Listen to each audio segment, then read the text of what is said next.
Hi అండి, welcome to నాను creations. I మమత. ఈరోజు అయితే నేను సండే స్పెషల్గా మళ్ళీ చికెన్ కర్రీ చేశానండి. చాలా బాగా చేశాను. అసలు ఎంత సింపుల్గా చేసినా మస్తు టేస్ట్ ఉంటుందండి. నేను చికెన్ కర్రీ చేస్తే నేను ఎలా చేశానో చూపిస్తాను.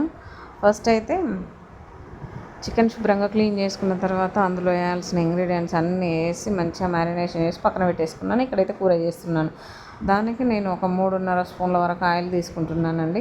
ఆయిల్ అనేది కొంచెం ఎక్కువనే వేస్తాను. ఆయిల్ మంచిగా హీట్ అయిన తర్వాత జీలకర్ర మెంతులు అనేది మస్ట్ అండ్ షుడ్.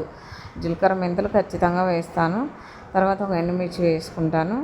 తర్వాత ఆనియన్స్, పచ్చిమిర్చి వేయను, ఎందుకంటే ఆనియన్స్, పచ్చిమిర్చి, అల్లం, ఎల్లిపాయలు మిక్సీ పట్టుకొని పేస్ట్ చికెన్లో వేసి మంచిగా కలిపి పక్కన పెట్టేసుకున్నాను.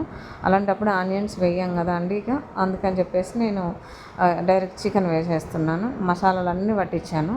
ఒక 20 మినిట్స్ పక్కన పెట్టానండి. 20 మినిట్స్ తర్వాత నేను కర్రీ చేస్తున్నాను. మస్తు ఉంటుందండి, చాలా బాగుంటుంది.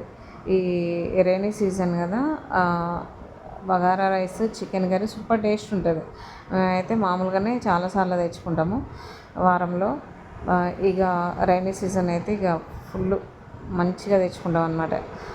ఊగా తెచ్చుకొని తింటాము, బాగుంటుంది.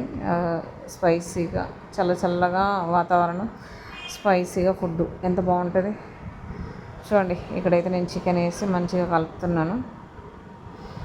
ఇలా కలుపుకున్న తర్వాత ఇక మూత పెట్టేసుకున్నాను. ఏం లేదండి, సింపుల్ ఎప్పుడు చేసే ప్రాసెస్సే.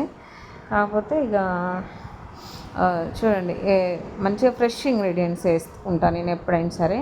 అలా మనకి చికెన్ అనేది టేస్ట్ వస్తూ ఉంటుంది.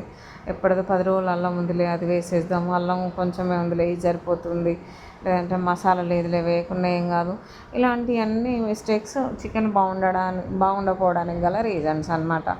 ఎనీవే, ఇప్పుడైతే కొంచెం వాటర్ పోసాను. ఇదైతే ఇక మూత పెట్టేసుకొని మంచిగా ఒక 2 మినిట్స్ తర్వాత స్టవ్ ఆఫ్ చేద్దాం. Okay friends, bye, thank you.